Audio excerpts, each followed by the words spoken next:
Hello friend, আজ আমি সকালে কি করব, এই যে পরোটা বানাবো। পরোটার জন্য আটা মেখে রেখেছি।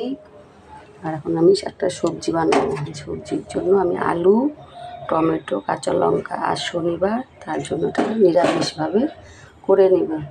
এই যে কড়াই আমার বসে গেছে, তেলও চলে আসছে, গরম হয়ে গেছে তেল। এখন আমি কালো জিরা ফোড়ন দেব, দিয়ে ভালো করে জিরাটা ভেজে নিয়ে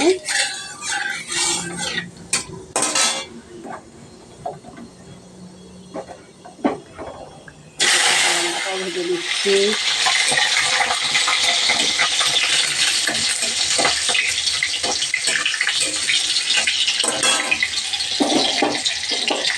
আমি আলুগুলো ছেড়ে দেব।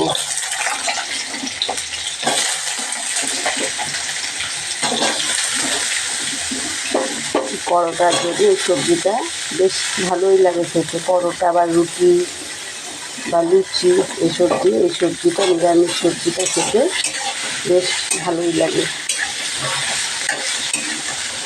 আলুটা যখন ভাজা হয়ে আসবে তখন টমেটোগুলো আমি দিয়ে দিব।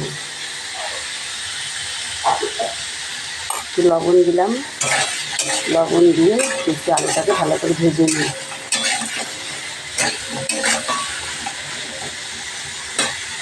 এরপরে আলু যখন ভাজা হয়ে যাবে তখন আমি টমেটোটা দিয়ে দিব। টমেটোটাও ভাজা হয়ে গেলে তারপরে অল্প একটু জল দিয়ে মাখা মাখা করে নামাবো।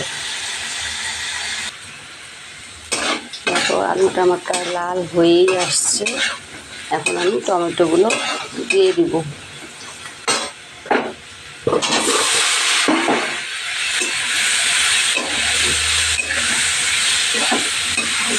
এখন এগুলোকে বেশ সুন্দর করে ভেজে নিয়ে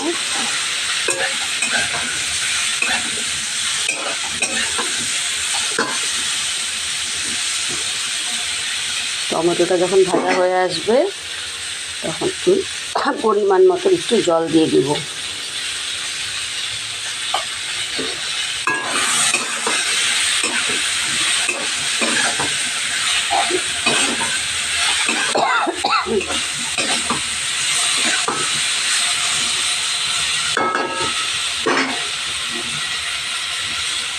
দেখো, এখন আমি পরোটা বানাবো। পরোটার সাইজের মতো করে নিলাম। এখন এটাকে বেলে নিয়ে পরে একটা একটা করে ভেজে নেব। দেখো, আমার প্রায় সম্পূর্ণটাই ভাজা হয়ে গেছে। টমেটোগুলোও সুন্দর ভাজা হয়ে গেছে। এখন আমি অল্প পরিমাণে একটু জল দিয়ে দিই যাতে একটু সেদ্ধটা